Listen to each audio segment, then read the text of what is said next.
இதுல தமிழ்நாடும் சம்பந்தப்பட்டது. ஆச்சரியம் பாருங்க, ஏன்னா 1956 தமிழ்நாடு கேரளா நம்முடைய பார்டரை வரையறுத்த பொழுது கேரளாவுடைய சில பகுதிகள் தமிழ்நாட்டுக்கு வரும். அன்னைக்கு 1956 கேரளா. அந்த 290A ஆர்டிகல்ல சொல்றோம், எந்த பகுதியெல்லாம் தமிழ்நாட்டுக்கு வந்திருக்கோ அதற்கு தமிழ்நாடு அரசு வருஷத்துக்கு 13,50,000 கொடுக்கணும் தேவஸ்தானம் போர்டுக்கு. கேரள அரசு 46,50,000 கொடுக்கும்.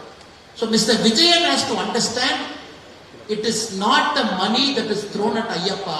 It is a constitutional obligation by the government to give money to the Travancore Devasthanam Board, not by Kerala, even by Tamil Nadu. Tamil Nadu அரசும் வருடத்திற்கு 13,50,000 ரூபாய் கொடுக்கணும். காரணம், கேரள பகுதியிலிருந்து தமிழ்நாட்டுக்குள்ள வந்திருக்கக்கூடிய கேரளத்தினுடைய பழைய நிலத்தில் இருக்கக்கூடிய கோவிலுக்கு தமிழ்நாடு அரசு கன்சாலிடேட்டட் ஃபண்ட்ல கொடுக்கும்.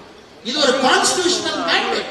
ஏன்னா இங்கிருந்த கோவில்களை பாதுகாப்பதற்காக கொடுக்கப்படுற நிதி அது அப்படியே மாத்தி கடந்த 75 ஆண்டுகள் அப்படியே இந்த கான்செப்டை மாத்தி ஏதோ அரசு பணம் கொடுப்பதால் மட்டும்தான் இங்க இருக்கக்கூடிய கோவில்கள் வாழுகின்ற என்கின்ற மாய தோட்டத்தை ஏற்படுத்தி அதை உச்ச நீதிமன்றம் வரைக்கும் கொண்டு போய் அதுல ஆர்டிகல் 21, 25 கொண்டு வந்து அரசு பணம் கொடுக்கறதுனால எல்லா கோவிலும் எல்லோரும் செல்லணும், குறிப்பாக பெண்கள் சபரிமலை ஐயப்பனை பார்க்க செல்ல வேண்டும் என்கின்ற வாதத்தை வைத்து இன்னைக்கு இந்த பிரச்சனை போயிட்டு இருக்கு.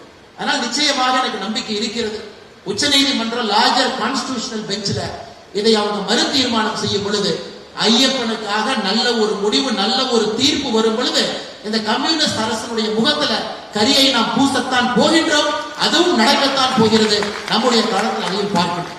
அதனால இந்த அற்புதமான இந்த மாநாட்டில் பங்கேற்கக்கூடிய எல்லா தலைவர்களுக்கும் இந்த நேரத்தில் நாம் நெஞ்சார்ந்த பாராட்டுக்களை, வாழ்த்துக்களை தெரிவிக்கணும். காரணம், 20ஆம் தேதி அரசு நடத்திய கூட்டத்தை விட 10 மடங்கு பெரிதாக ஆன்மீகவாதிகள், பெரியவர்கள், அரசியல் கட்சியினுடைய தலைவர்கள், சாதாரண பொதுமக்கள், ஐயப்ப பக்தர்களை எல்லோரும் கொண்டு வந்து கேரள மாநிலம் ஒரு செய்தியை சொல்லி இருக்கிறது.